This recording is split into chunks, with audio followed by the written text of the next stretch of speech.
Hello there, and welcome to the Subvert Podcast. Your entry to the land of no easy answers. Here are your hosts, Kristen Rumore and Aaron Stewart. Watch us drink like children. That is some delicious juice. Very yummy. Tasty. Welcome to the podcast, everybody. So glad you joined us again here on the Subvert Podcast. I, as always, am Aaron Stewart. This is Kristen Rumore. Hello. And welcome to the madness, as usual. We're taking a break from the critical thinking to just kind of have an update.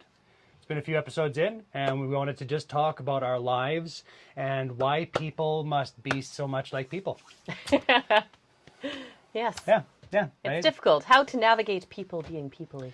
And I really think that most of this, a lot of what we're going to be going over here is going to be called, I call it kind of friending 101, right? Yeah. Where pandemic and everything that's happened, we're all just kind of learning how to be around people again. Yeah. And it's a little hard sometimes because it's been, our social skills have really degraded over the lockdown and just, For sure. having I would to- argue it was a long time coming even before Absolutely. lockdown, though, Absolutely. right? Like, we've really forgotten how to be human and just how to interact without the help of all of these tools that are supposed to make us more sociable. Right? Well, and I think that's the issue, is that the tools that are supposed to make us more social have been driving us apart, right? And Well, that yeah. becomes part of the issue, right? Yeah. Yeah. Yeah, I think that's pretty apt. And readily apparent at this point, right? Like, that's the problem, is that we used to think it was just this, oh, no, that's crazy, right? I mean, it's Facebook. They're here for us, right? And just the more you read about and the more you hear, and now they've got the whistleblowers and just all this, and now they need to change their name because Facebook's just become toxic, right? And it's just... Yeah. Yeah. Well, you kind of see it all the time as well, right? There's a lot of people, and I'm sure everyone out here can relate as well, when you have all of your friends and you feel like you are being productive and you're being social and you're catching up with them because you've got all of these ongoing messages, and, you've got the people that message you back right away, and so therefore they're, a good friend, even though maybe you haven't seen them in ages. And then you're somehow your actual good friends, let's say, because you're not messaging constantly all the time, somehow are less than.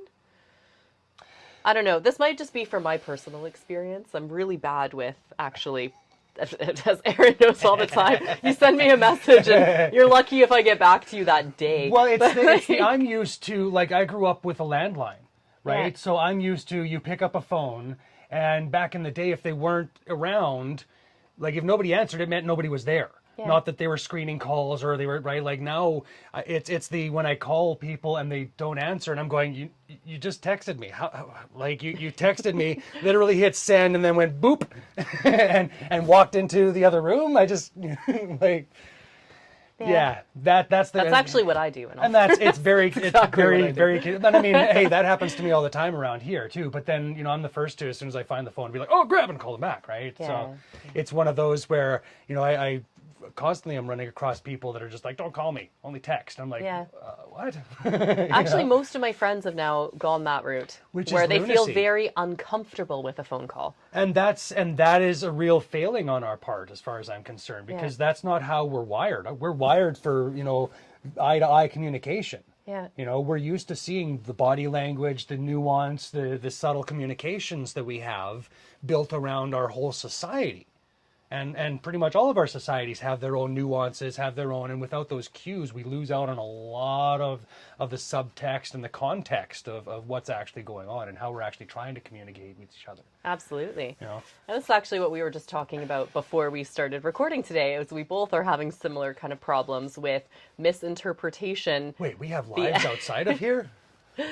Shocking. I know. Every They once let in you a while they out? let us out. Yeah. They don't let you out? The puppets have locked me in here. It's just me and the puppets. Help. You don't get your yard time? No, they took away my yard time. I abused it, unfortunately. Well, stop abusing the puppets and they'll stop abusing you. This is a mutual abusing kind of thing, all right?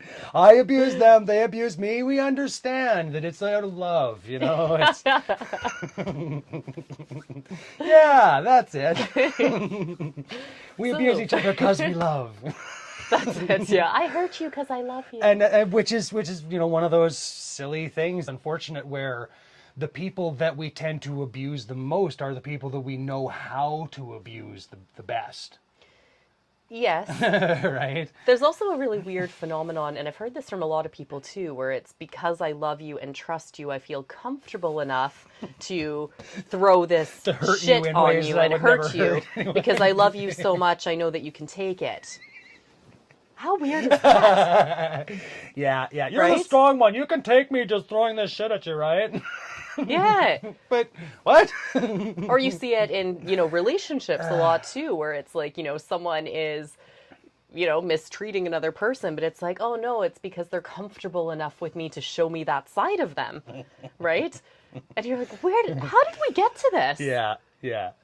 Which, and I mean, that's like, sometimes that adds a little flavor, right? Like some people enjoy that kind of just like, yeah, whatever, bitch, right? With each other. Yeah. Hey, that's a whole different thing. And that's, like you have to have that agreement with each other where as soon as I say, nah, I've had enough, you have to stop. There's no question. There is no, right? Like we can maybe talk about it later on down the road, but if I've just said no, yeah. Right. And that I think comes to a lot of, again, where this communication thing comes in, right? The more we're better, the more we're able to actually like talk to each other about our rough edges, Yes. right? The more we're able to kind of point out each other's flaws.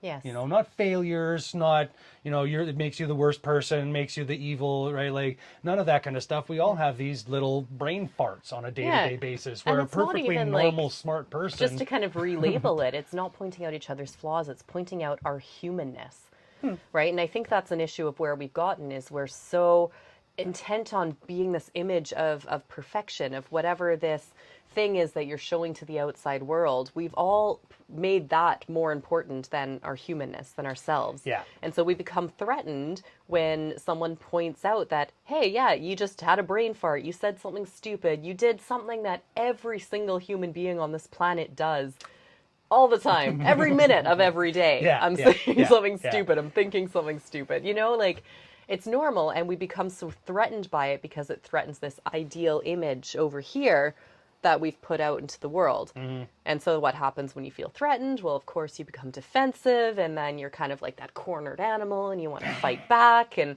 now we've got a world where everyone's kind of doing this. Yeah, acting like cornered animals. That does seem like a decent analogy for, a good explanation of exactly what's been going on lately, right? Where again, it's just that fight or flight reflex, right? Where as soon as somebody comes with anything that, goes against either your personal identity or, like you said, the identity that you're trying to produce socially, right? Yeah. The identity you're trying to project outside the mask that you're wearing in order to fit into whatever, group or social context you need to, whether it be work or, family life or just going to your friends and hanging out, right? Like we all have to wear different masks and become different people for the people that we're associating with, right? So once we have a better idea of how we fit these together, I think it'll be, and again, like understanding that, like you said, we're not flaws, but we're all just human. We all have these different parts. And sometimes the person that I've brought out to interact with you is going to be the really wrong person to be dealing with this situation, right? Like, and that's kind of where we get these instances of you just going like, what the fuck are you talking about? What? Right? Like, what? I was just sitting, right? Like, oh, sorry, wrong me. Sorry. And just, again, being able to recognize when we've gone outside of our human boundary, right? Like when we've gone past that part of us that that line that we all have where we were like, okay, whoa, that was too much, right? Yeah. The more we define those boundaries, the better we're going to be able to talk to each other about how we can kind of get around this stuff. How do we, is this something that is me and it needs to be me, or is this something that I could maybe look at changing a little bit, Yeah. And it's those kind of conversations that I feel like we really lose out on. Like, it's not about shitting on each other because that just doesn't help anything. But, we do need to actually start having these conversations about what is, going to be helpful for you and me even, right? Like, how do we define our relationship for if there's something that I'm doing that you don't like, how do you talk to me about that? Yes. Right? Without me going, well, fuck you. That's just who I am. Right? Like, well, that's nice and all, but that means that I don't want to talk to you anymore, right? Like, well, it's kind of like taking accountability too far, right? That's Yeah. kind of where we're at as a society now.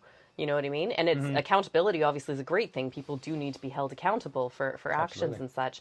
But what we've done is we've taken, the first thing, to use that example of I've reacted to something and it was the totally wrong puppet that came out and reacted to that situation, right? And you realize that afterwards, but now you're being held accountable to be like, explain, this was you, this was exactly what you thought and you believed that. And how about we all just take the step back and be like, okay, yes, we can all say the wrong things sometimes. We can all overreact, And if we're judging everybody on their initial knee-jerk reactions to things, well, this is how we end up, right? And you've got, everyone all of a sudden is the bad guy. Everyone. Right? And you see this everywhere. Like the amount of times that, narcissism comes up nowadays really bothers me as a therapist too, right? Because now everybody and their dog is a fucking narcissist, right? Does that mean they actually are? No, in a clinical sense, narcissism is not that prevalent in society, right? Is it more likely that all of a sudden now 95% of people are genuine diagnosed narcissists? Or is it more likely that maybe you perceived something, took it the wrong way, and you've labeled them instead of just delving a bit deeper? Right? It's like, you hurt me because whatever you said just triggered something and you're the bad guy. You're this horrible person because you made me feel this way. And instead of, hey, let's get in there, you go, no, you're just a narcissist and now I don't need to deal with it anymore. And it's much easier to maintain my self-identity. And then on the other side also, you got the other person now having to defend that position as well. And in a lot of cases, our brains want us to double down on that. What do you mean? Well, fine, I'll just do that anyway then. Yeah. Right? And I know that's going to hurt you and me, but I'm going to do it anyway just because you told me I didn't want to do it. Yeah, okay, sure. And unfortunately that, our brain will sometimes just lead us down that merry path of, well, I've already invested in this, so this is just what I'm doing. Right? And it, is just me bulldozing over and mucking through and just throwing shit everywhere and just ending up with crap all over my hands. But that's what I'm doing. Right? And I guess we'll deal with the consequences later, maybe? Which is another problem with this thing is like the consequences of these actions. Like, again, it's one thing for us to lose our shit. Sure, that happens. And then the idea of, if you're being blamed as a narcissist for this one thing isn't necessarily true. But the fact is that there may be a pattern of narcissism that you bring out when you go out into the world because you've been faced with this idea that it's you against the world. Yes.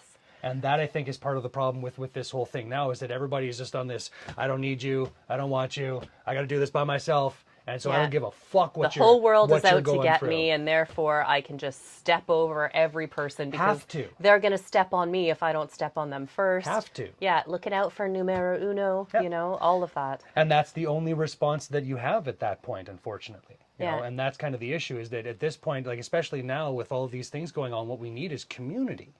And this problem of division is only going to make us weaker.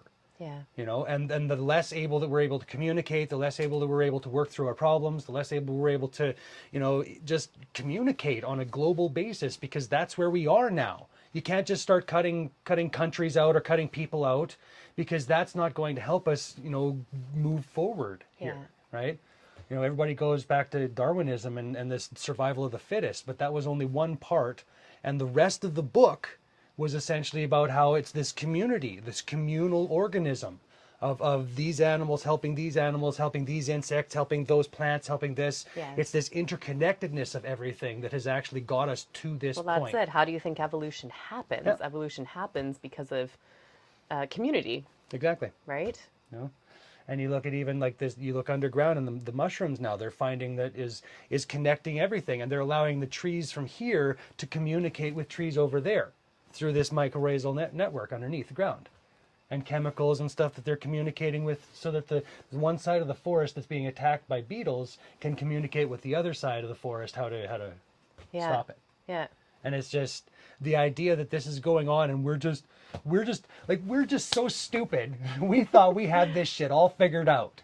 And every time we look at the plants, they go, yeah, nice try, buddy. Nice try. and it just constantly boggles my imagination that people are just like, I got this figured out. Right? Like, instead of just wandering around in just a state of utter just joy every day that I get to learn something new. Like, oh my God, I didn't even know that happened. Crazy.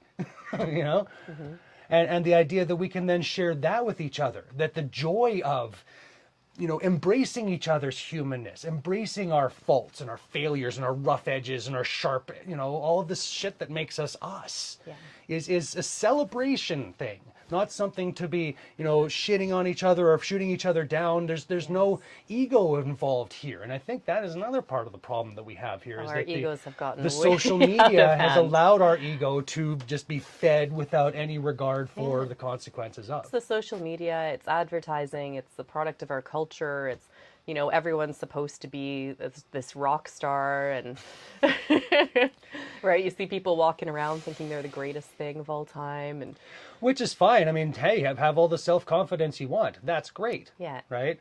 But it's I heard a great word for it a while ago, and it was hyper-individuality. yeah, it's a good word. Where your sense of who you are outweighs all other considerations. Yes. Right? And that's where things become an issue, because who you are is an amalgamation of everyone that you've been in contact with.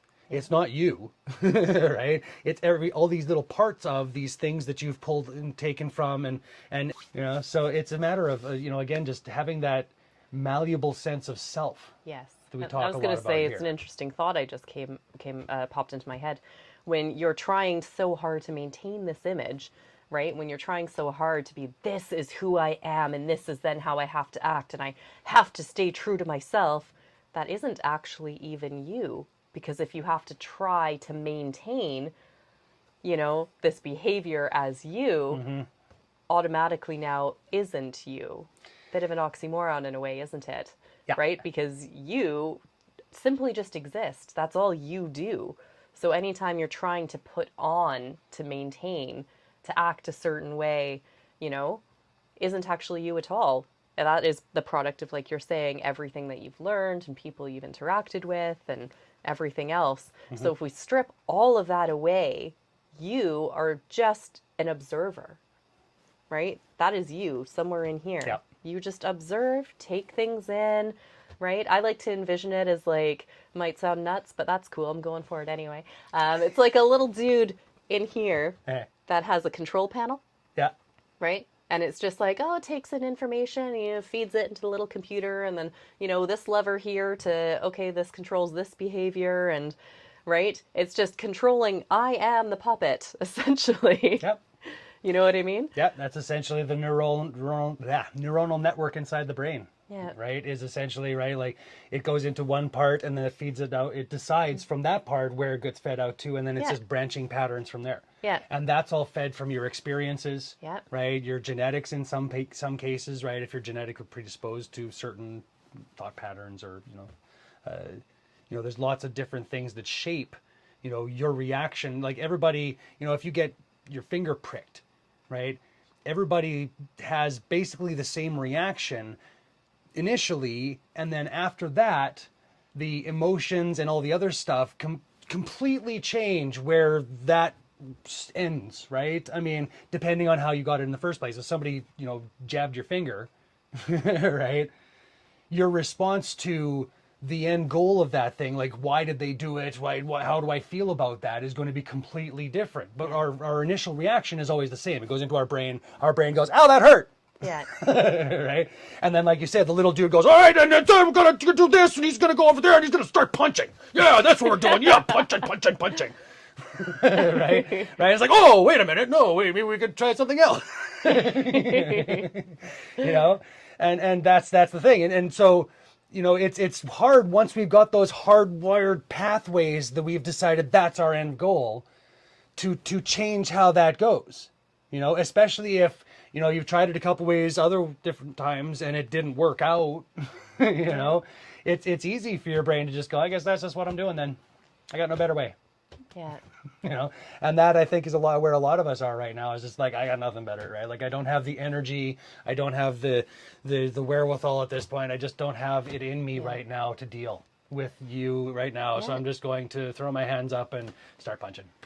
Well, and it gets exhausting, right? Yeah, absolutely. If the majority of other people aren't willing to look past your behavior as well, right? Again, like when you react the wrong way or say the wrong thing, if everyone's not willing to look past that, eventually that wears you down. So you end up then giving up as well. And that's kind of the cycle that then continues. And now you just have a bunch of people that are left going, what do we do? Yeah. Right? How do we change it? It's not worth the energy to put in. And again, like we were talking about pre-podcast, it's hard to be like, do I want to be the person that then expends my energy to really try and do this when you know you're not going to get the same thing back? Yeah. You know? Yeah. And it's humbling. And it's one of those, like, I always, and this has been, I don't know if this is a failing of mine, but I'm always the first one to say I'm sorry. Yeah. Right? When I mean, but saying that, I'm very specific about when I say sorry. I'm not just giving a blanket, hey, sorry guys. I'm saying specifically, I'm really sorry I lost my emotional, right? Like I had a real issue there was something going on. I did not mean to get in the way of you. I'm very sorry that it did. Right? And I very specifically point out the things that I, right? So that you know it's not just me saying, hey, sorry, whatever. Right? But that it's actually a specific thing that we can now have a conversation about, right? That you can say, hey, that made me feel, and I can say, oh shit, I didn't mean to make you feel like that, right? And then we can have a conversation that hopefully brings us closer together. Yeah. You know? Yeah. But my problem is that's always having to be me being the bridge. It's always having to be me being the strong one, going in and being like, okay, so how are we going to deal with this, right? And it feels like if I don't make that bridge, then it's just not going to be bridged. And that makes me sad. Yeah. You know? Yeah. When it seems more important to maintain or for other people to maintain their ego than it is to maintain a relationship. Right? And that's how it feels a lot of the time. I'm fucking awesome. The idea that people would not want to be in like a really cool relationship with me is just like...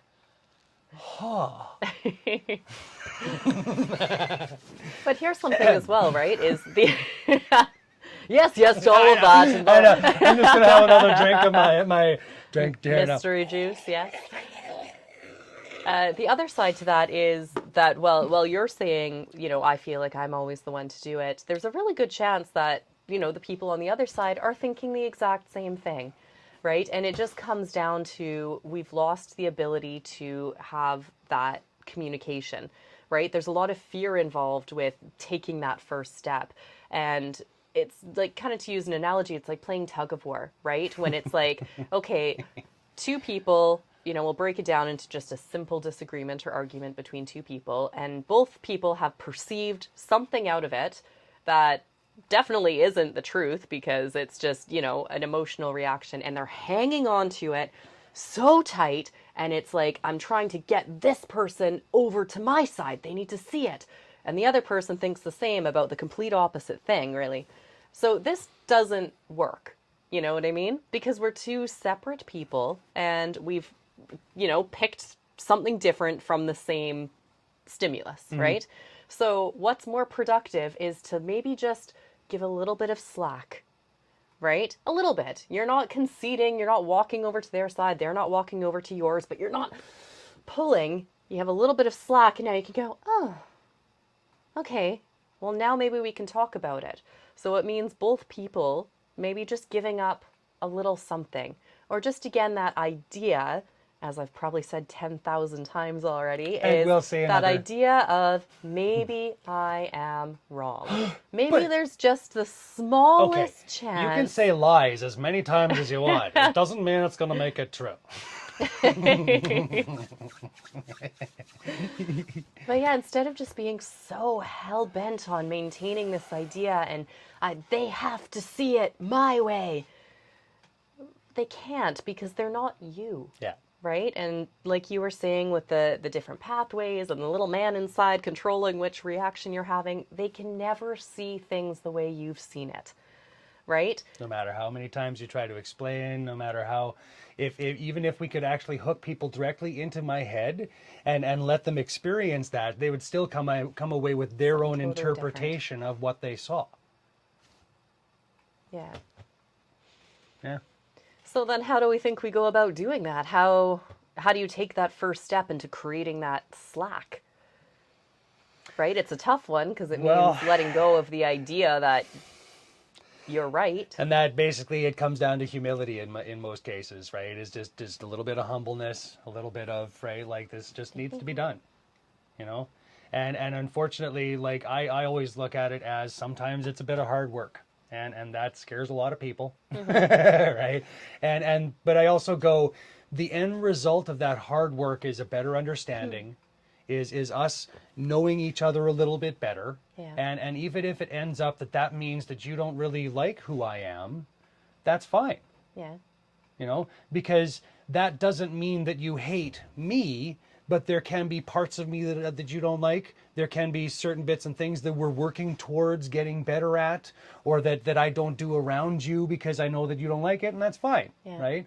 And it's a matter of, you know, it doesn't change me. It doesn't make, you know, me have to, you know, the compromise doesn't diminish me or you or anybody. And that's the thing, like we need to start getting past this idea of compromise means I'm giving up a piece of me that I don't want to give up. Yeah. You know, but everybody gets so caught up now in this hyper individuality where now this is who I am, and I've decided that is just what's going to happen. Yeah. You know, which isn't really helping us in the end. No, of course. And I think, you know, conceding that you might be, well, not even necessarily wrong. Maybe that's too strong of a word to be using. And that's the thing. Like, I think that we put too much of an emphasis on wrong being a bad word. Because I really feel like we need to really just get back to that idea of I'm just sometimes fucking wrong. There's no other way to put it. And pussyfooting around this, being all like, oh, let's try to find the nice way. No, like let's just admit sometimes that we just need to work on some stuff. Like sometimes we're just wrong. You know, sorry. You know, and being able to admit that is one of those things that hopefully will allow us to get past that idea. I was wrong. I admit it. What can we do to fix it? Yeah. How do we move past that? How do I make it so that next time I don't do exactly the same, stumble into exactly the same thing? Yeah. You know, and that I feel is again helping each other out. Yeah. You know, that's the part that we seem to lose in a lot of this as well, is that, you know, like I don't say this stuff to shoot you down, to make you feel bad, to make you, right? Like I would hope that if I were walking towards the edge of a cliff, that someone would stop me and go, hey buddy, whoa, whoa, whoa, whoa, whoa. You know, and that I feel is kind of where we are now, where we watch these people, you know, walking over the edge of a cliff, and I'm just trying to go, hey, hey, hey, and they're going, fuck you, woof. Right? Like, oh, sorry, I guess next one. I'll try to save the next one, I guess. Right? Like, hey, but there he goes. Oh, damn it. Hey, oh shit. And that's the problem. We're watching these people walk off a cliff, and how are we supposed to? It's like, I'm just like you're literally just and then you're. Like the same with any big change, yep, though, absolutely. right? Like we've seen time and time again through history. There's always resistance to change, and you need to have a leeway period to allow for adjustment, to allow people to integrate it in with their existing beliefs and their existing emotions, and exactly what we're talking about. People will interpret things in their own individual way, and we need to allow for that to happen. And eventually, the dust settles, and then, like you're saying, in another, 10, 20 years, you look back and go like, oh, how silly it was we were fighting about this thing, when in today that's just a given. Yeah. But it's just allowing people that space to really explore it. And that's, again, going back, that's what's missing is this exploration. What we've done is just that holding on so tight to this is what it is, because in dealing with, where am I going with this? It's kind of going back to what you were saying earlier. We focus on the situation, or we focus on the message or something that's being told to us, when we should be focusing on reactions and behaviors. Right? So that's where a lot of this comes from. And if you take, whether it's something that you're being told to do by, authority or someone above you, you're interpreting that one way. Or if it's a disagreement between yourself and another person, it's this situation, like this person did this to me, they reacted, and you're focused on this instead of how you actually feel and how they feel. So if we scale it back to the whatever it is done, it's happened. Yep. Right? That's over. You can't change it. The only thing you can do is discuss how you feel about it and how the other person maybe contributed to your feeling. right? Not that anyone can do anything to you as well. Like, that's a huge issue that we hear. It's your fault and you're out to get me and you're... No, that's not happening. Well, it's easy sometimes to feel I am that out to way. get you. I just, sometimes... Aaron excluded. He's definitely out to you get probably you. brought it upon yourself. I always say I'm your best friend until you give me a reason not to be. Because then I'll be your worst enemy. I have no problem with that, right? But you know what I mean? Like, most people are not malicious people. No. Sociopaths make up less than 1% of the population, right? The majority of people genuinely just kind of want the best and want to live harmoniously. They're not going out and purposefully stabbing you to make you feel bad for their own jollies, right? It doesn't happen. It's just all how we have interpreted it. So there's a huge difference between, like, you did this to me and you need to pay and you need to change and you need to do this, and saying, oh, I felt this reaction, right? Without attributing the blame outwards to somebody else, right? Because that's making it now difficult to actually process what it is. As soon as you've labeled that it's someone else's fault, one, you've given away your own power, because now it's you're saying you don't actually have control over how you feel and how you react. That's and it prevents you from actually being able to move forward. And that is what we've done as a society, is it's everyone else's fault that I feel this way. So now I don't need to look inwards, as opposed to, oh, I feel hurt right now, or I feel scared right now, or whatever it is that's going through, to be like, why do I feel this way? What has been triggered, right? And that's not necessarily someone else's fault. That's just something, and again, you've triggered this pathway. Your little man here has pulled this lever, and now you've gone down this side. You down the mean path. Yeah. The guy doesn't know what he's doing half the time. He's just up there pulling levers. What does this button do? Most of it is just kind of doing this. And okay, I'm just going to start swinging, man. I don't know. I guess that's sure. Yeah, which makes it real tough. And no matter how many times you hit someone in the head, you can't make them smarter. It just doesn't really work that way. It's you can't just bash people around and expect things to get better, right? And we like to think we can, though, right? Yeah, Like, we're all have this idea of wanting to save other people. And so, like, getting back to kind of the friending 101, I think humility is really one of the things that we really need to get into over, moving forward is just that again, just like, it's not your fault. It's not my fault. Things have happened, right? Yeah, as they do. Feelings were hurt. Feelings were very hurt. It's going to be okay, right? But again, kind of having that awareness of, like, why was I hurt? What specifically happened that led me to how can we have a conversation with each other in order to actually convey specifically what happened, how we can make this better for next time. Yeah. I think that's kind of the issue is we devolve into this enemies behavior. Yeah. That instead of treating this other person as a human being who in this particular slice of time sure looks like a real asshole, right? But in the context of the rest of their life could be one of the best people in the human history. You don't know. And just because this one time you stomped on their toe and they went, fuck you, right? Like, doesn't mean that that's who they are. That's, again, those knee-jerk reactions that we sometimes have. And being able to, again, accept that, hey, sometimes that's me. Yeah, of course. Right? When that is happening to you, hopefully allows us to have that step back and just see that person as the human being that we all, aspire to be. Yeah. Failing at times. Yeah. Most of the time. but in the end, just slowly just ratcheting up.